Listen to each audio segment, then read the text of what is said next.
বারো ভাতারি type, characterless, 12টা ছেলেকে নিয়ে ঢলাঢলি ঘুরে বেড়ায়। তুই যদি আমার জায়গায় থাকতিস তাহলে তুই কি করতিস? তুই কি আমার সাথে বন্ধুত্ব রাখতিস? তোর ব্রেকআপ হয়ে গেছে। কারণটা হচ্ছে, হ্যালো এভরিওয়ান, কেমন আছো তোমরা সকলে? ওয়েলকাম আর নিউ ভিডিও গাইস। তো ভিডিওটা শুরু করার আগে আমি তোমাদের জানিয়ে দিই, আজকের ভিডিও টপিকটা কিন্তু একদমই অন্যরকম হতে চলেছে। আজকে আমি গত 3-4 মাস ধরে হওয়া একটা টপিক নিয়ে কথা বলবো, আর আমার পার্সোনাল কিছু ওপিনিয়ন শেয়ার করব তোমাদের সাথে। তোমরা সকলেই জানো, বেশ কিছু মাস ধরে আমি আর আমার ফ্রেন্ড সুমি ঘুরতে যাচ্ছি একসাথে। তো সুমি, কেমন আছিস বল আগে? খুব ভালো আছি। তো গাইস, তার আগে তোমাদের আমি এটাই বলি যে আমি হঠাৎ করে সুমির সাথে কেন ঘুরতে যাওয়া শুরু করলাম। তো গত 4 মাস আগে, না 4 মাস আগে আমার কাছে একটা অফার এসেছিল সুন্দরবনে যাওয়ার, মানে একটা প্রমোশন এসেছিল। অ্যান্ড আমি তার আগে আমাদের কথা হতো, তার আগে সুমির সাথে আমার প্রচুর অনেক কথা কথা হতো, হয়েছিল, ফোনেও কিন্তু কথা হয়েছে, আমি অনেক কথা হ্যাঁ, হয়েছে। আমরা কখনো দেখা করিনি, কিন্তু ফোনে আমরা প্রচুর কথা বলতাম। আর আমরা ঘুরতে যাওয়ারও প্ল্যান করছিলাম, তখনই আমাদের কাছে সুন্দরবনের সুন্দরবনের ট্রিপের অফার চলে অফারটা আসে। আসে। অ্যান্ড সেই মোমেন্টে আমি মানে সুমিকেও বলি যে তুই কি ইন্টারেস্টেড, তাহলে আমি ট্রাভেল এজেন্সিকে তোর কথাও বলবো। অ্যান্ড ও বলে হ্যাঁ। তো আমি ওর প্রোফাইলটাও দিই, আর আমাদের দুজনকেই ডেকে নেয়। এবার বলি, যখন আমি সুমির সাথে কথা বলতাম, এই অফারটা আসার আগের কথা আমি বলছি, তখন আমি মানে কথা বলতে বলতে আমরা মানে খুব ভালো বন্ধু হয়ে গেছিলাম। আর কথা বলতে বলতে বোঝা যায় মানুষ কেমন আছে, দুঃখে আছে না সুখে আছে বোঝা যায়। তো আমি বুঝতে পারতাম যে ও একটু প্রবলেমের মধ্যে দিয়ে চলছে। ও আমাকে ডিরেক্ট বলতো না কিছু, কিন্তু ওর কথাবার্তা শুনে আমরা ভয়েসেই কথা বলতাম বেশিরভাগ। বুঝতে পারতাম যে কিছু তো একটা চলছে, কিছু তো একটা হয়েছে ওর। যাই হোক, ওইসব দিকে আর যাচ্ছি না। বাট আমি বুঝতে পেরেছিলাম ওর কিছু প্রবলেমের মধ্যে দিয়ে যাচ্ছে। যেহেতু এটা সুমি আর আমার প্রথম ট্রিপ একটা হতে চলেছিল, তাই আমি না ওকে আগে ডেকে নিই, মানে সুন্দরবন যাওয়ার ওকে একদিন আগে আমি চলে যাই আমি। ওকে আমি চলে আসতে বলি। সেগুলো তো তোমরা ভিডিওতে দেখেইছো। অ্যান্ড ও যখন আমার সামনে আসে আমি বুঝি, ও ফোনে ওকে যতটা ভালো মনে হতো, ঠিক আছে, সামনাসামনি ও সিরিয়াসলি মানে অনেক ভালো একটা মনের মানুষ। আমি ভাবতে পারিনি ওর সাথে আমি, তোমরা আমার ভিডিও যারা অনেক বছর ধরে দেখছো তারা জানবে যে আমি খুব খুব কম মানুষের সাথে কমফোর্টেবল হতে পারি। আমি একদমই মানে বড় ফ্রেন্ড সার্কেলে থাকি থাকি না, আমি কমফোর্টেবল হতে পারি না।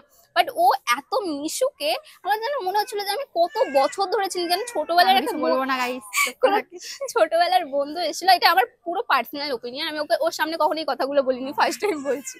তো আমার খুব ভালো লাগে ওকে, অ্যান্ড ওই জন্য আমরা খুব ভালো বন্ধু হয়ে যাই খুবই কম সময়ের মধ্যে। গাইস, তোমরা তো সকলেই জানো, সৌরভ আর আমি যখনই কোথাও ঘুরতে যেতাম একাই যেতাম। বেশিরভাগ সময় আমাদের ফ্যামিলি মেম্বাররা থাকতো, কোনো ফ্রেন্ড মানে অত কোনো ফ্রেন্ড গ্রুপ হিসেবে যেতাম না। বাট ওর সাথে ঘুরতে যাওয়ার পর মানে গিয়ে একটা গ্রুপ পাই আমরা ফার্স্ট টাইম, মানে সুন্দরবনই। ওই ট্রিপটাই কিন্তু এমন ছিল যেখানে আমি কোনো বন্ধুর একটা গ্রুপের সাথে, গ্রুপ বলো, হ্যাঁ হ্যাঁ হ্যাঁ অবশ্যই। গ্রুপের সাথে গিয়েছিলাম।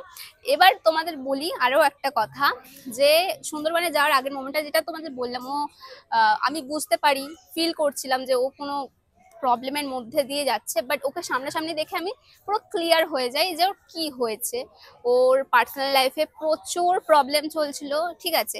অ্যান্ড প্রত্যেকটা মানুষই চায়, এই পৃথিবীতে কে চায় না যে সে ভালো না থাকুক?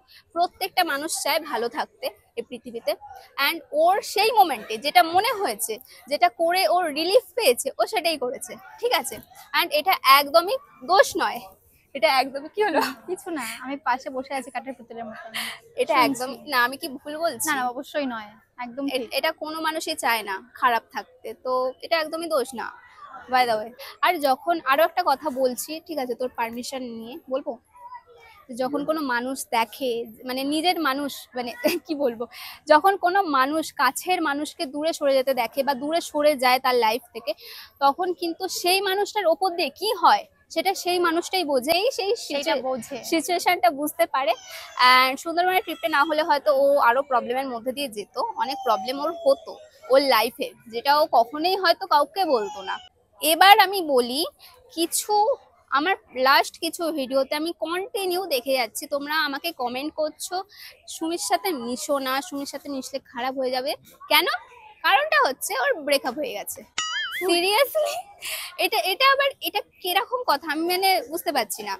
যে ওর ব্রেকআপ হয়ে গেছে বলে আমি ওর সাথে মিশবো না, ওর সাথে মিশলে আমি খারাপ হয়ে যাব। আমার যদি খারাপ হওয়ার হতো, তোমাদের আমি আরেকটা কথা বলি, এটা যখন বলছি আমার লাইফে এমন অনেক ফ্রেন্ড ছিল, ঠিক আছে, ছিল। যখন আমি ক্লাস 11 পড়তাম এরকম সময় আমার লাইফে অনেক ফ্রেন্ড এসেছে, তো যারা মানে কি বলবো, আমি ইউজ করছি ল্যাঙ্গুয়েজ গুলো, 12 ভাতারি টাইপ, তারপরে তোমার কি বলে ক্যারেক্টারলেস, 14টা ছেলে 12টা ছেলেকে নিয়ে ঢলাঢলি করে বেড়ায়, এরকম ফ্রেন্ড, ঠিক আছে। আমি তাদের সাথেও মিশেছি, আমার লাইফে কখনো প্রবলেম হয়নি, কারণ সে আমার সাথে বন্ধুত্বটা ভালো করে নেভাচ্ছে, ঠিক আছে। সে তার পার্সোনাল লাইফে কি করছে না করছে আমার দেখার কোনো দরকার নেই। এবার তোমরা যে কমেন্টটা করছো আমাকে যে আমি সুমির সাথে মিশবো না, ওর ব্রেকআপ হয়ে গেছে, প্রত্যেকটা মানুষ সম্পর্কে যায়, প্রত্যেকটা মানুষের ব্রেকআপ হয়, কেউ বাইরে বের করে, কেউ বাইরে বের করে না। এবার ওর ফেমাস বলে সেটা নিয়ে তোমরা বেশি কাটাছেড়া করছো। ও যদি ফেমাস না হতো তাহলে কেউ এই ব্যাপারটা টপিকটাকে তুলতো না, ঠিক আছে। এবার এই যে কথাটা তোমরা বলছো ওর সাথে মিশলে আমি খারাপ হয়ে যাবো, এটা এটা এটা খুবই ইনলজিক্যাল একটা কথা, ঠিক আছে। একটা মানুষ হিসেবেও খুবই ভালো, ঠিক আছে। ওর পার্সোনাল লাইফে ওর রিলেশনশিপে কি হয়েছে না হয়েছে আমার দেখার কোনো ইচ্ছা নেই, আমি জানতেও চাই না, কিন্তু মানুষ হিসেবে ভালো, ও বন্ধু হিসেবে খুব ভালো। অ্যান্ড আমি যখন ওর সাথে বন্ধুত্ব করেছি, আমি আমার বন্ধুত্বটাকে মানে আমার সবকিছুটা দিয়ে রাখবো। আমার বন্ধুর খারাপ সময়ে যখন তাকে নিয়ে চারিদিকে মানে কাটাছেঁড়া হচ্ছে, চারিদিকে মানে একটা রোস্ট হয়, একবার হয়, দুবার হয়, তিনবার হয়, হয়ে যায়, শেষ হয়ে যায় সেটা, কিন্তু সুন্দরবন যাওয়ার পর থেকে স্টার্ট হয়েছে অ্যান্ড কন্টিনিউটা এখন আমরা মায়াপুরে চলে এসে এখনো হচ্ছে, এখনো হচ্ছে, মানে একদম আমরা তাই। এর মধ্যে 4টে ট্রিপ করে ফেলাম, এখনো বন্ধ হচ্ছে না। তো একটা মানুষের ভেতর দিয়ে যে কি হয় সেটা যার সাথে হচ্ছে সেই বোঝে, ঠিক আছে। আমি ওর সাথে, হ্যাঁ ও আমার খুবই রিসেন্ট একটা বন্ধু, বাট আমরা খুবই ভালো বন্ধু হয়ে গেছি। আর আমি আমার বন্ধু সে যে কোনো বন্ধু হোক না কেন, আমি আমার কোনো বন্ধুর খারাপ সময় তাকে ছেড়ে দেব না, কারণ আমি যখন তার ভালো সময় আমি ওর পাশে ছিলাম, ওর খারাপ সময় থাকাটা এটা একটা কর্তব্যের মধ্যে পড়ে, ঠিক আছে। আর এটা কোনো কোনো বন্ধুত্বেই করা উচিত নয়, কোনো বন্ধুকে কোনো বন্ধুর খারাপ সময় বন্ধুকে ছেড়ে দেওয়া উচিত নয়, তাদের পাশে থাকা উচিত। এখন তো অনেক ফেক ফ্রেন্ড হয়ে, এটা বলবো কি, এখন তো বেশিরভাগ বন্ধুত্বের সম্পর্কই তো মানে ফেক টাইপের, তো তাই জন্য ধরো ওকে নিয়ে কন্ট্রোভার্সি হচ্ছে, আমি সরে গেলাম, এটা বলবো কি, হ্যাঁ হ্যাঁ হ্যাঁ হ্যাঁ। তো ওকে নিয়ে কন্ট্রোভার্সি হচ্ছে, সরে গেলাম। আমি চাইলে সরে যেতে পারতাম, কারণ আমার কাছে আমি যতগুলো ভিডিও ছাড়ছি আমার কাছে কন্টিনিউ কমেন্ট আসছে, তুমি সুমির সাথে মিশবে না, তুমি ওর সাথে মিশলে খারাপ হয়ে যাবে, তুমিও ছাপড়ি, এই ওই সেই, মানে এত বাজে বাজে কমেন্ট, মানে আমি দেখে পুরো শকড হয়ে গেছি যে কেন, কারণ আমি ওর বন্ধু, ওকে আমি ওর খারাপ সময় আমি ওর পাশে আছি বলে, এটা মানে আমি একটা মানুষ হিসেবে ওর পাশে আছি, ঠিক আছে, আমি ওর একটা বন্ধু হিসেবে ওর পাশে আছি। ওর ভেতর দিয়ে ওর ওপর দিয়ে কি হচ্ছে সেটা ওই জানে, তোমরা কেউ জানো না, ঠিক আছে। বাই দ্য ওয়ে ও তো বাকি সবকিছু শেয়ার করেছি, তোমরা জানতে পারবে, পেরে গেছো বা পারছো আস্তে আস্তে, সেসব নিয়ে আমি আর কিছু বলতে চাই না। এবার আমি তোকে কিছু কোয়েশ্চেন করতে চাই, যে আমার জায়গায় যদি তুই থাকতিস তোর কি মনে হয়, মানে তোর মতামত শেয়ার কর, তুই কি আমার সাথে বন্ধুত্ব রাখতিস নাকি কন্টেন্টের জন্য আমাকে সরিয়ে দিতিস? আমার এটাই মনে হয়, আমি ছোটবেলা থেকেই এমন যে আমি যাকে অ্যাজ আ ফ্রেন্ড বেছে নেব তাকে আমি সারা জীবনই বেছে নেব না, আমার কাছে ওটা কোনোদিন ম্যাটার করে না। সে আমার সঙ্গে যদি খারাপ করে সেটা আলাদা ব্যাপার, যে আমার সঙ্গে কেউ খারাপ করেছে, কিন্তু সে তার পার্সোনাল লাইফে কেমন, তার রিলেশনশিপ লাইফ কেমন বা ফ্রেন্ডশিপ লাইফ কেমন সেটা আমি প্রথমে দেখবো, তারপরে বিচার করবো অবশ্যই। অ্যান্ড আমার সাথে ও মেশে, ও আমার সাথে ঘোরে, তো ও জানে যে আমি কেমন। এবার অনেকেই ভিউয়ার্স যাদের বলছি যে ভিডিও দেখে কাউকে চেনা যায় না, এটা সত্যি। রোস্টিং দেখে স্পেশালি তো মোটেও নয়, রোস্টিংটা পুরোপুরি কোনো ডিফারেন্ট, মানুষকে জাজ করা উচিত একদমই না। নয় রোস্টিংটা। মানে একটা মানুষের সঙ্গে সামনে দেখা না করলে, কথা না বললে অবশ্যই জানা যায় না যে মানুষটা আদেও কেমন।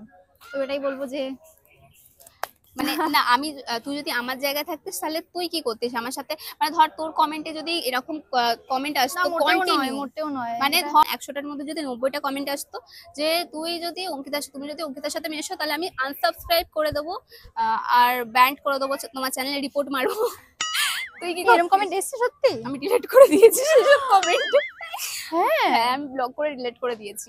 এ কি, তাদেরকে আমার তো দেখে শুনে খারাপ লাগছে। না তুই কি করতিস বলে? না, মোটেও নয়। আমি তো আমি জানি যে কারো ব্যাপারে রোস্টিং হলে সেই ব্যাপারটা নিয়ে লোকজন মাতামাতি করবেই, কিন্তু তাই বলে একটা মানে ফ্রেন্ডের সঙ্গে ফ্রেন্ডশিপ নষ্ট করে দেবো তাই জন্য সেটা বলছি না। তো আমি এটা বলছি না যে তুই আমার সঙ্গে ফ্রেন্ডশিপ রাখ ভাই, জোর করে রাখ, জোর করে রাখ। তোর না, কি মনে হয় যে আমার মনে হয় বলেই আমি এই ভিডিওটা বানাচ্ছি, কারণ আমি এই ব্যাপারে কখনো কোনো কথা অনেকেই বলবে সুমি বলছো তার মানে তুমি চাও যে অঙ্কিতা তোমার সঙ্গে সম্পর্কে থাকুক, বন্ধুতে থাকুক। তো দেখো আমি চাইলে, আমার যদি সেরকমই হতো, আমি যদি কন্টেন্টের জন্য ফ্রেন্ডশিপ করতাম, তাহলে আমি যদি চাইতাম যে আমার কাছে এরকম এরকম কমেন্ট আসছে, আমার যারা সাবস্ক্রাইবার আছে তারা আমাকে এরকম কমেন্ট করছে, দরকার নেই এরকম, আমি সরে যাই, আমার এটাই যদি মনে হতো তাহলে আমি অনেক আগে ওকে বলে দিতাম যে ভাই আর না ঘুরতে যাব না, আর না ছেড়ে দে, আবার পরে যাব, আমি সব তোকে শেষ বলেও হোক। ছিলাম একদিন হ্যাঁ, যে ভাই তোর কমেন্ট ও দেখছি, ও আমাকে বলেছিল, আমি সত্যি একদিন কমেন্ট দেখে আমার সত্যি খারাপ লাগছে, আমি ওকে ডিরেক্ট এসএমএস করেছি যে ভাই এরকম কমেন্ট আসছে, আমার সাথে মিশিস না, তুই আর ঘুরিস না। কাজ ছিল, ও কাজ ছিল, আমি কাঁদতে and কাঁদতে সেই বলছিলাম জন্যই আমি তখনই আমি ভেবেছি, তার আগে আমি কখনো ভাবিনি যে আমি এরকম কিছু শেয়ার করব তোমাদের সাথে, বাট আমি তখনই ভাবলাম যে না, এটা একটা শেয়ার করা উচিত, কারণ এরকম ধরনের কমেন্ট আসছে, এগুলো খুবই বাজে একটা জিনিস, মানে সেই মানুষটাকে তো অ্যাটাক করছেই, তার সাথে যারা মিশছে তাদেরকেও সরিয়ে দিতে চাইছে তার লাইফ থেকে, তাকে পুরো একা করে শেষ করে দেওয়ার চেষ্টা করছে, এটা খুবই খারাপ একটা জিনিস, রোস্টিং এর জায়গায়।